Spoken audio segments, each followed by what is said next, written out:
Hi guys, we did it. We breached 500 and I'm up to 552 today. That is fantastic. I want to thank you all so very much. It's because of your support and your wonderful comments and your sharing that it's happened. And I just want to say I really appreciate it. So my next goal is 1,000 subscribers. And when that happens, I want to do a giveaway. I don't have any details right now. I'm new at this stuff, so I need to figure out how to do that. But a couple things real quick. I just started an Instagram page. There's not much to look at on there yet, but I would really appreciate if you want to hop over there and follow me there. And there's a QR code popping up here. You can just use your camera on your phone and pick it up real quick like that if you're watching on your TV. It may be too small if you're watching on your phone, but the link will be in the description as well. And I want to give a shout out to one of my subscribers. Her name is Joanne, and she made my denim witch hat. She made a few variations. So there's gonna be a couple pictures of that popping up. And do me a favor, give her some love in the comments. She did a great job. It's just, it's a big, huge compliment that somebody wants to create something that you showed them how to make. It really is. And you guys have just been fantastic, so. And also let me know in the comments, you know, anything in particular you want to see in the future as far as giveaways or you know, crafts. And also let me know what y'all think about dragons. I love dragons and I can't find anybody doing anything with dragons. I don't know why. Isn't that considered Gothic or dark and moody? Where's the dragons? You know, where's my Gen X peeps with the Dungeons and Dragons stuff? Come on, where are you nerds? I know you're out there. I know you're out there. So, all right. Well, enough jibber jabber. Let's get to today's projects. Thanks again. Welcome back to my channel. Today we have Ginger and the Cabinet of Curiosities. DIY number 1, Ginger. Meet Ginger. Isn't she pretty? I'm sure you figured out why I call her Ginger. Her beautiful red hair. She is a woodsy witch, I guess you'd say. Part of the same Etsy papers you've seen me use before. I'll put the link in the description. And we're Mod Podging her pretty little face to one of these little pieces of the Dollar Tree round hanging signs. You've seen these in there before, I'm sure. They're usually strung together with some jute and some beads maybe. And it'll have a single letter. This one said love. And I just painted that white. You don't want colors bleeding through your images. And we press that down and we trim it with our scissors. Oh, she's just so pretty. So pretty. And then we put our top coat of Mod Podge. Again, you can use regular paper. Regular printer paper will work just fine. The rice paper can be temperamental. And we're just going to burnish our edges with our emery board here, or you can use a sanding block, whatever works for you. Get the excess paper off, get that edge nice and clean. It also helps seal it down, I think. The burnished edges, it can't hurt. And here's our little round Dollar Tree sign. You see, I just pushed it out of the way. I painted the back of the round with this same orange, which is the Krafts Orange Spice, one of my absolute favorite colors. And we're just going to take our antiquing wax, or you can use brown paint, knock most of the paint off on your paper towel, and give it some distressing.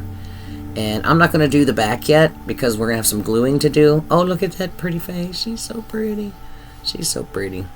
Anyway, the antique wax, sometimes the glue doesn't want to stick to it, so don't put that on until after you're done gluing things together if you can help it. So these little spindles came from Temu. They're just too cute. And I'm going to glue 2 of them together. Got my E6000. I put around the edges, and I left the center for the hot glue. You're not supposed to mix the glue. Apparently it can weaken the integrity of the glue. But I do know the hot glue can hold it in place long enough, or it can hold it in place so you can continue working and allow the E6000 to cure. And I also know, don't put your hot glue gun over top of your pretty picture, because if it drips, you're going to be upset. Anyway, so we paint our spindle the same orange. And for the base, I found these. My husband had them in the garage for who knows how long. I don't know where they came from, but they're these little flower-shaped blocks, and he had like 4 or 5 of them. He's like, hey, could you use these? I'm like, yeah. They make a perfect base for these little stands. And of course, everything's painted the same orange, and it's distressed with the antiquing wax. And of course, you can use dark brown paint. And I'm going to paint the spindles forever over here. I don't know why I'm making you watch me paint for all day over here. Yeah, I love this sponge. I bought like 4 bottles of it. They're at Michael's, and they only have the little bitty bottles, so I like got 4 or 5 of them. I'm like, I'm not going to run out of this. It was the fall when I bought it. And same thing, distressed it a little bit. And up there at the top of the screen is the Dollar Tree tumbling tower blocks, and I glued 3 of them together, and that's what we're going to glue, how we're going to glue the base to the back of our sign here.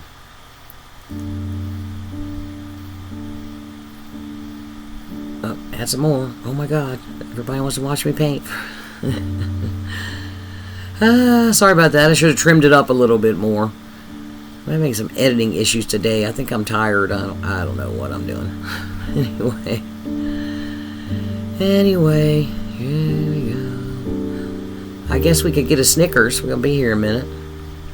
My goodness. Next frame, please. Okay, here we go. Sorry about that. So I switched up to super glue, and it worked very well for the most part, but I did have a little boo-boo. I used super glue to glue the spindles to the base, and then I carefully put it around the outside edge of the image, and you do not want that super glue to seep on your image, but it did a little tiny bit, but I fixed it. So just a little tiny bit got on the inside edge of the frame on my picture, and it kind of clouded it up and like made it a white film. I was like, uh-oh. Well, after I let it dry for a while, I took some antiquing wax and a little bitty brush, you just saw me there a second ago, and just went around it, and it did fix it, but maybe I should have stuck with my thick and quick for that. I was getting impatient. I was trying to get this video done. And so here I'm super gluing the Jenga blocks over here. And also, I turned it upside down and weighted it. I don't think you really have to do that with super glue, but I thought it couldn't hurt, so I just weighted it down for about 15 minutes. And we're going to add our Jenga blocks to the back and press it down. And then we're going to glue the pedestals to the underside of the Jenga blocks. Look at her. I'll have a rag bow coming up. DIY number 2, the Cabinet of Curiosities. So here we have these arches from Dollar General. It's 3 of them hinged together, and I got a hell of a deal on these. I hit the BOGO. I got there at the right time, and we got 2 of them for $10. This is a Dollar Tree peel and stick wall tiles. I traced it around the shape of the arch and cut it out, and I'm painting it with this paint called Vintage. I got this, it's an off-brand. I don't know how to tell you where to tell you to get it, but it sure is pretty. And then I am dry brushing, grabbing all those raised areas. It is a mix of brown paint and gold metallic. I wanted to darken it so it would show up. It's so pretty. So now I hope I can talk you through this. This has been a tough one to do. I had to work through it and try different things. So these little camping kindling wood, that came from Dollar General as well, but they're perfect little squares. They're like really long Dollar Tree Jenga blocks. They're the bomb. I got a pack of those for $1, 6 of them for $1. And what I first showed you was the jumbo craft sticks from Walmart. They'll come into play in a minute. And I just arranged them on the back side of this arch because we need to turn this into little shelves. This is for miniatures, so it doesn't need to be really deep. Now, it would have been easier just to keep all 3 of them together and glue them together and then just put it back on it. But it wouldn't be any fun if I didn't make it hard for myself. Plus, I want to keep these arches. I've got all kinds of ideas for these arches. And I had to cut an extra piece. It wasn't quite long enough, so I just cut, and luckily, just pure luck, it lines up behind a section of the arch. So I painted it with black chalk paint.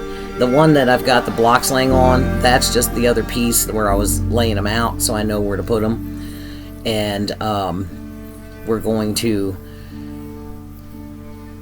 what was I going to say? Now I'm losing my train of thought. Oh, I don't know what I was padding everything for, but these Jenga blocks from Dollar Tree, they are 2 of them glued together. I have 15 pairs of them, I believe.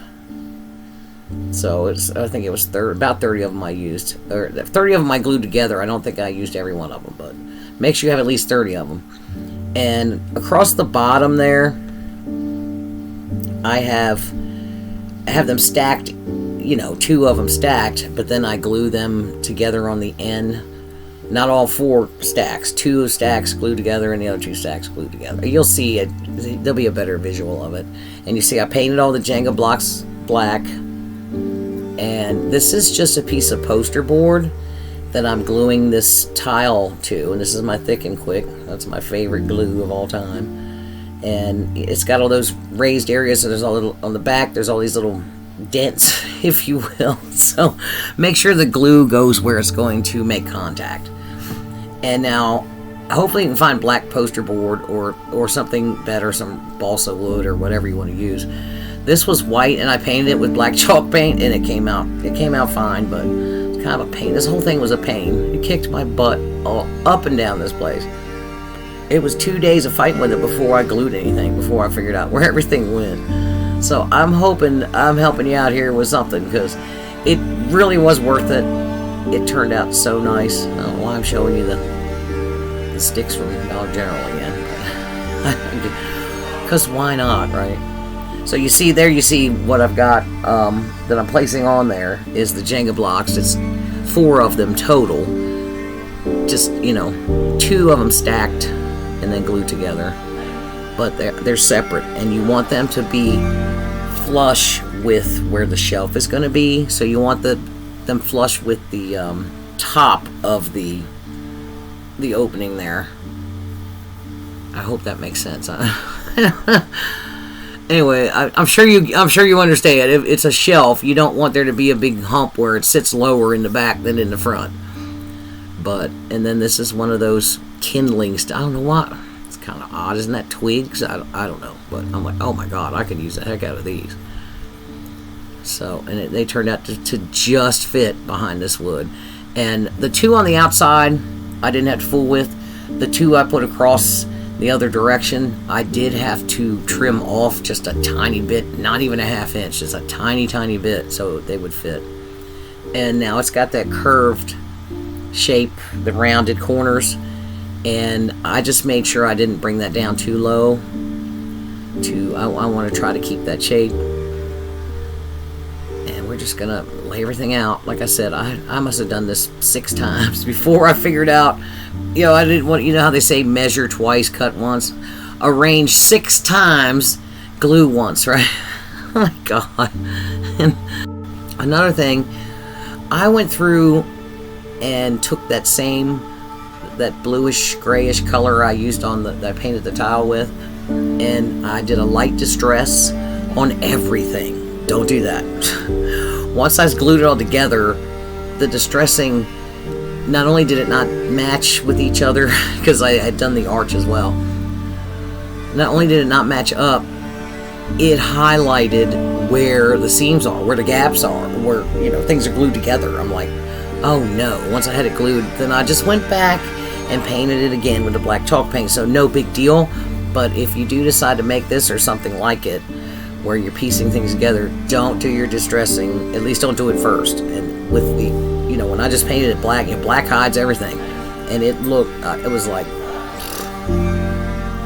way, way better. I'm like, yeah, you can't tell now. And then once you get it all together and put little miniatures on it. You're not going to pay attention to that anyway.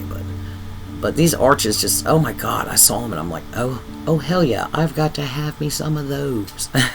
So, yeah. And this is, I've got to have, the blocks in between to create the shelf, and then try to have something to glue the backing to. So, oh my goodness, if I had filmed every minute of this, it would be like 5 hours long at least. And then I had to go paint it black again. I was so sick of painting stuff black before this was done. I'm like, oh my God, I had black paint all over me. So I think I finally figured out where I want to put everything. And here's what I did with the craft sticks, okay?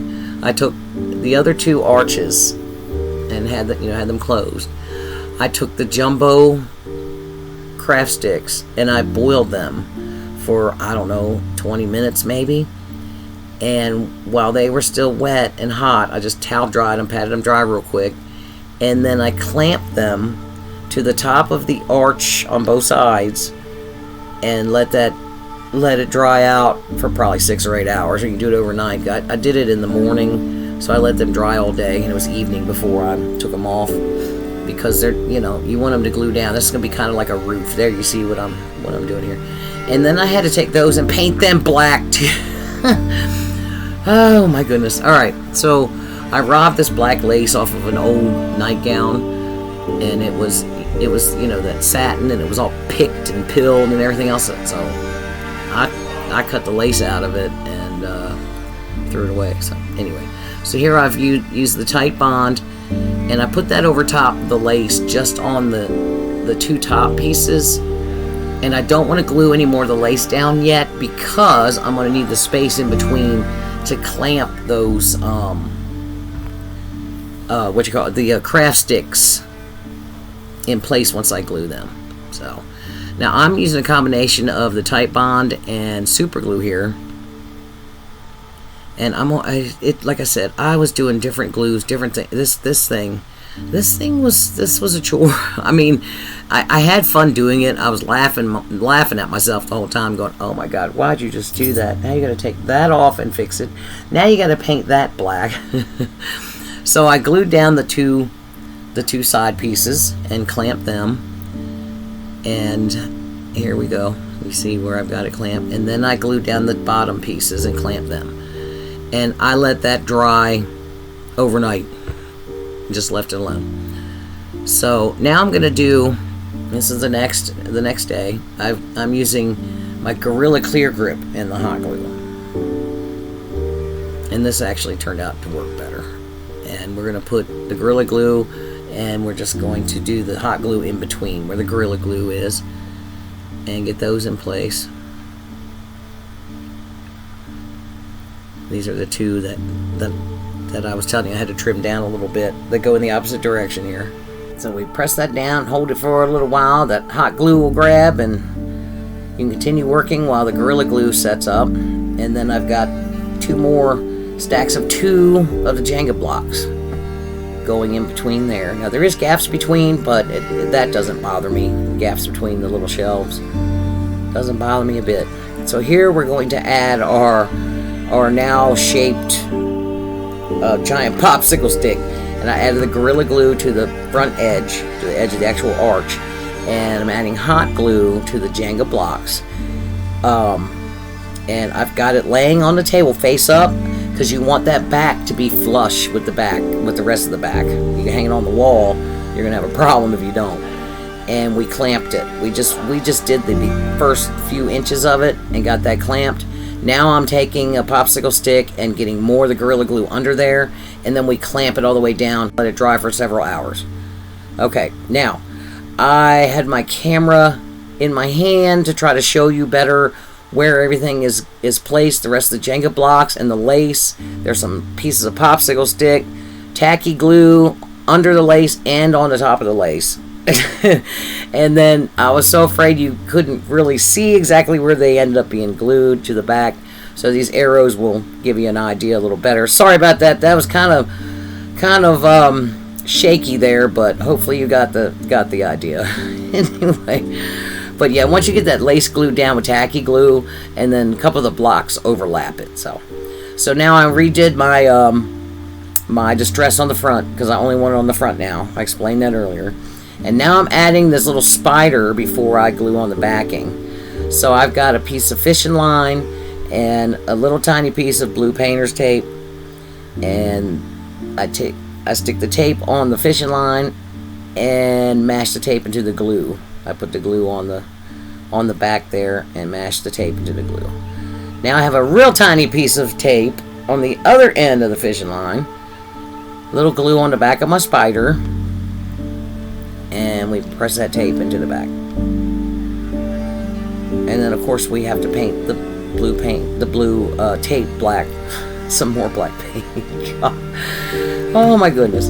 So now we're just going to glue the backing down, and I'm just using hot glue for this. It held fine, held nicely, and I'm getting it between the backing and those first two Jenga block stacks, and then the other two across the bottom, and a little hot glue mess there, and hold that in place, and then continue all the way around, putting your hot glue on the sides of the blocks and gluing it down. So now we have a little gap between the backing. There's my spider. He's so cool. That turned out pretty cool. So now there's a little gap between the backing and the back of the arch. This is a piece of macrame rope, and I painted it black as well. Oh my goodness. I need to start buying black chalk paint by the gallon over here. And we're gonna you fuse the edges with your lighter, make sure it doesn't fray if you have that nylon type of cord there. And there's an opening in the bottom there, so I'm hot gluing it up inside there to get it started, and then very carefully a little bit of hot glue kind of in between the arch and the backing. And when it got closer to the top, you just keep going around. I kind of tucked it in between as I went, and it turned out just fine. And then this underneath my hand here is a 5-gallon painter stick, cut to size and painted black. I'm sorry I'm off screen here, but you saw me put the Gorilla Glue across there, and then the hot glue in between. And again, we lay it face up on the table because you want the back of that base to also be flush with the back. So, and we just get that glued in place. And now we have a gap on top that we're going to cover up. You've seen me use this before, this Amazon black baby's breath, they call it, little tiny black flowers. And I'm going to glue 4 pieces down, 1 in each direction as a base. And these flowers, I bought this thing thrifting. It's called a floral bear, and it's a styrofoam bear covered with white foam roses. I'm like, oh my god, I'll use those flowers for something. And I also have a naked styrofoam bear laying around here. I'm like, what am I going to do with him? Maybe we'll do something macabre with him. What do y'all think? A Franken bear or something. Oh no, now I got to do that. So anyway, I get my 4 pieces of the black down, and I painted the roses with black chalk paint and with this Deco Art deep burgundy. I didn't want to spray paint them because I was afraid it would melt. They're made of this foam. I didn't want it to melt it. So anyway, it took the paint very nicely, and I glue 3 flowers down, 2 burgundies and 1 black, and they just turned out so pretty. This was, my son gave me a bunch of paints. He had bought them several years ago when he was painting the football team logos. And this was the Redskins. So perfect color for this kind of thing. They're just so pretty. I glued those in place, and this is done. I did add a sawtooth hanger to the back, and you can also use some Jenga blocks to glue to the back of the base to give it more support to stand it up. And I decided I wanted a couple more pieces of the black flower, and there it is. So here is Ginger's bow. This is just an easy rag bow with no loops, and I've just got different colors of orange and some black chiffon ribbon that's 1 inch wide, and a couple pieces of the crocheted ribbon, and you just alternate the colors, lay one on top lay them on top of each other, and we take our got our jute twine here. Take a little bit of Excelsior, and let's fold it in half and find the center. Make sure you're putting the twine in the right spot, and the Excelsior. The Excelsior is great because once you get it on there and fluff it up a little bit, it hides the jute twine. And if you get like any glue seeping out when you glue the bow, it'll hide that as well. And that little spider there, he'll just stick right to that. You don't have to add glue. I wouldn't recommend trying to put glue in the middle of Excelsior because you're just gonna make a mess. So, but that little spider, you just snuggle him on in that Excelsior, and he'll hold on. He'll stay there. So I wasn't gonna add more glue, like I said, do all that work and then ruin it by putting a bunch of glue on the Excelsior all glued together in a blob. You don't want to do that. So yeah. And of course we trim the excess twine off the back, obviously, and we just glue it down. A little hot glue goes a long way here, and press that down for a few minutes. Yeah, she's so pretty. Here's our little spider, just wiggling him on in there, and he will stay. And look at her. Thank you all for being here with me today. I really appreciate each and every one of you. This YouTube journey has been so fantastic. I never expected it to work out this well, and that's because of you guys. With your new subscribes and your wonderful comments, your support just means the world to me. So let's keep going towards that 1,000, and then we'll have that giveaway. So keep up the good work, you guys. Love you guys. Bye.